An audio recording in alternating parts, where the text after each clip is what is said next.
What's up, everybody? Welcome to episode 2. In this episode, I'm going to be making a lot of progress with the dragon gear. I'm going to be getting 3 full sets of dragon armor without doing dragons, and I'm going to show you how to do it the most efficient way. It's a really easy requirement of just everything we did in the last video. In a few hours, you can really get whatever dragon set you want between holy, unstable, and young. It just takes a little bit, but it's really easy to do. It only takes a couple hours, and I was able to get all 3 sets, and I'm going to show you how to do it. So my co-op just bought me 10 stacks of blaze powder so I can make some more enchanted eye of enders. And now that we have 32 and an enchanted diamond, we can go into the crafting menu and craft the aspect of the end. This thing's pretty much going to be in my hotbar for the rest of this profile. It's going to be super useful for literally everything. So I'm here in the dungeon hub, and I'm going to be getting a full set of unstable dragon armor. I'm going to show you how to do it very easily. So first off, you really just need the hyper cleaver. I showed how to get that in the last video. After that, you should be able to do this relatively easily. I had the set that I was doing it when I just had a dragon chestplate right here. It's like 2, 3, 4 star rotten with the unstable chestplate. We're going to go into an entrance floor here, and we can do it solo. It's super easy. You have the floor 3 completion, which you only need floor 2 to get the paper to go into the dungeon alone. But you just go berserk, you use the hyper cleaver. Wand of healing is a must for this. You're just not going to survive without it. Everything does way too much damage. Okay. So because it's a superior loss adventure, I'm going to get some blessings, because I really don't want to mess this up. It's pretty simple though. I'm in random dungeon gear and stable chestplate. You do take a good bit of damage, that's why I said you want to definitely be mindful of your health. Use the wand of healing a lot. If you're not confident about fighting the mini bosses, then get some blessings, just do some secrets in some other rooms that you have unlocked. The yellow room is really the only one that you have to worry about. The regular rooms with mini bosses are pretty easy. Their health is like a 1/6 of the regular ones. So they're super easy. You don't really have to worry about them at all. You can go right into it and just fight them. Just make sure you use your wand of healing. If you need to, you can use your berserker ultimate, because it has a 1-minute cooldown. That's pretty much nothing. I'm going to keep doing secrets until I have enough blessings that I feel comfortable to fight the superior loss adventure.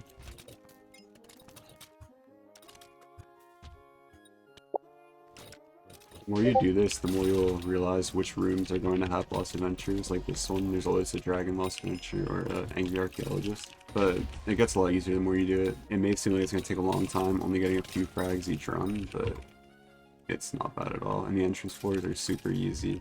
You find the boss rooms relatively quick. And once you get to the blood room, you don't have to go in at all. You can ignore all puzzles. I'm feeling like I can do this room now, so I'm going to wand of healing. I'm going to use my ult. Stay at a good distance and spam the wand of healing.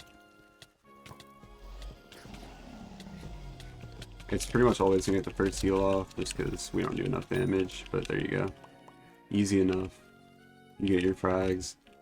Once you do like 2 rooms, there's usually not going to be another, so you go to Dungeon Hub, or you can die if you want the XP. It's usually not enough XP to really be worth it, but you just go right back into another entrance floor. I did this for probably like an hour or 2 last night. I got 3 dragon pieces now, and I'm just keeping this on the side so I can museum it once I'm done. I'm going to continue doing this until I have full unstable dragon armor, and I'll come back when I do. What I was saying earlier, with once you get to the blood room, you don't have to really worry about it. So I can look at the map and see that the only room connected to this room is the blood room. So I can just completely ignore this room and have nothing to do with it. I know that the boss room is going to be in the top left there, with the room I just unlocked, connected to this one. Once I go down here, it's going to be the boss room. It's an angry archaeologist, so it's kind of bad. Honestly, I don't even have to fight it because it gives me nothing useful, but I'll do it anyways. Now I'll go back to Dungeon Hub. I pretty much warp Dungeon Hub after I kill 2 dragons every run. It's not often that there's going to be 3 bosses that are dragons in one run. So once I kill 2, I usually just go to Hub. Damn, I almost just died. This room doesn't have one ever, so it's alright to just ignore. This one usually does. Yeah, there's a young. You usually don't have to ult against these because their health is just so much lower than the boss room ones. And because of this angry archaeologist room, I'm gonna go to Dungeon Hub after I kill it. It's much faster to just go into a new floor where we get at least 2 bosses as opposed to looking around for another one. You can also scrap all these pieces to get more essence, and you can also donate things to the museum that you haven't before. That's why in my wardrobe I have a set of each armor being made, just so I can donate it, and the rest of it's getting scrapped. Trying his damnness to hit me off.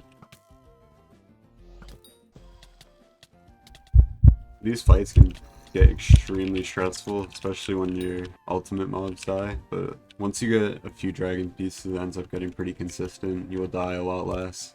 I definitely died a lot trying to do this last night. It gets pretty frustrating, but just thug it out. It really does get easier the more you do it. Like by now I'm pretty much confident that I can kill every boss and entrance floor. It doesn't take too much gear to do it. Just a little preparation, really, with the hyper cleaver. Break the traps for the permanent intelligence. Not much, but it helps.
Alright, so that was the last lost adventure I needed for unstable at least.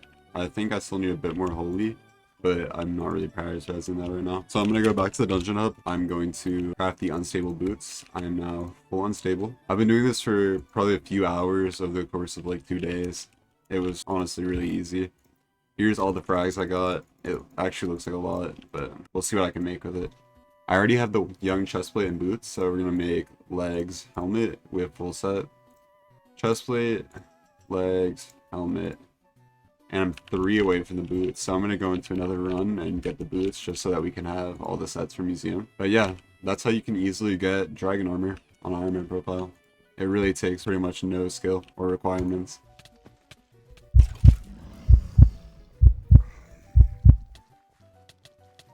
And that was actually close as fuck.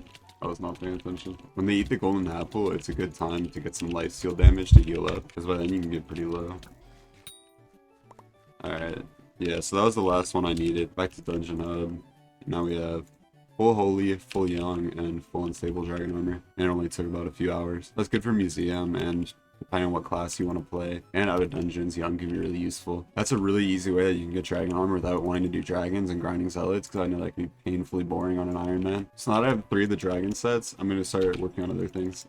Take this as a reminder to do all of your dailies, whether it's dungeon runs, commissions, garden pests, garden visitors, heavy pearls, reputation quests. Just do it all. Make sure you're on top of that. It'll save you a lot of time in the long run. You won't regret it, really.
Alright, so I just got the sludge juice. Now it's time for me to go back to Odawa and buy the jungle pickaxe. The jungle pickaxe is gonna be my best pickaxe for a while, probably until I get one of the drills. So I'm gonna fully enchant it. I might even put compact on it next time I get a cookie, which probably won't be for a while. This pickaxe is also gonna be really useful for sludge mining once I'm going for divine armor, because the gemstone mixtures are gonna take a lot of sludge juice.